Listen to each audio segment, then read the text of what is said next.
पत्रिकांचा हट्ट करणाऱ्यांना न्यायालयानं चांगलाच दणका दिलाय। निवडणूक नेमकी कशी घ्यायची ते निवडणूक आयोग ठरवेल असं न्यायालयानं म्हटलंय।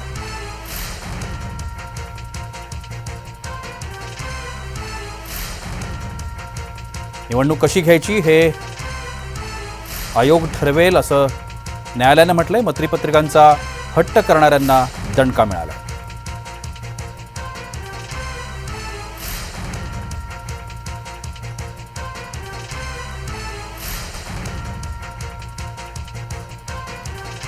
बॅलेट पेपरवर निवडणुका घ्या अशा पद्धतीची मागणी सातत्यानं विरोधक करत होते आणि त्याला आता न्यायालयानंच उत्तर दिलंय। निवडणूक कशी घ्यायची हे आयोग ठरवेल असं न्यायालयानं म्हटलंय।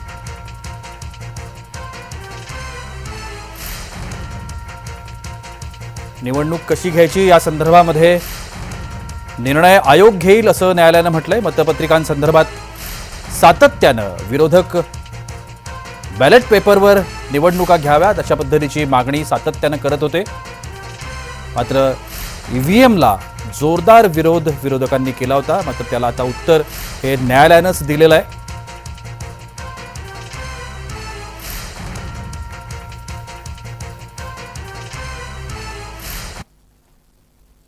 यावर खासदार राहुल शेवाळे यांनी प्रतिक्रिया दिली। पाहूया काय म्हणालेत राहुल शेवाळे। माननीय सर्वोच्च न्यायालयाने ईव्हीएम बद्दल जो आज निकाल दिलाय तो त्याचं मी स्वागत करतो आणि विरोधकांकडून नेहमीच ईव्हीएम बद्दल आक्षेप घेण्यात होता आणि ईव्हीएम बद्दलच्या निकालांबद्दल पण आक्षेप घेण्यात येत होता।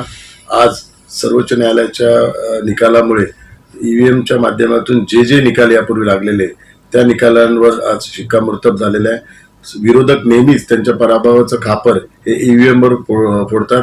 आता त्यांना या सर्वोच्च न्यायालयाच्या निकालामुळे आत्मचिंतन आत्मपरीक्षण करण्याची गरज आहे।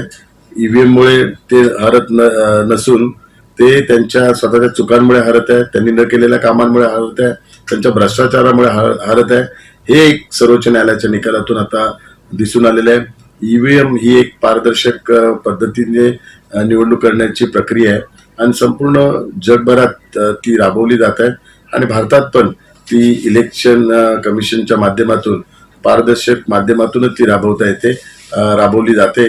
त्यामुळे आता ही लोकसभेची निवडणूक पण ईव्हीएमच्या माध्यमातून होऊन एक पारदर्शक पद्धतीने लोकशाही मार्गाने ही निवडणूक होईल हा एक संपूर्ण विश्वास सर्वोच्च न्यायालयाच्या निकालामुळे निर्माण झालेला आहे।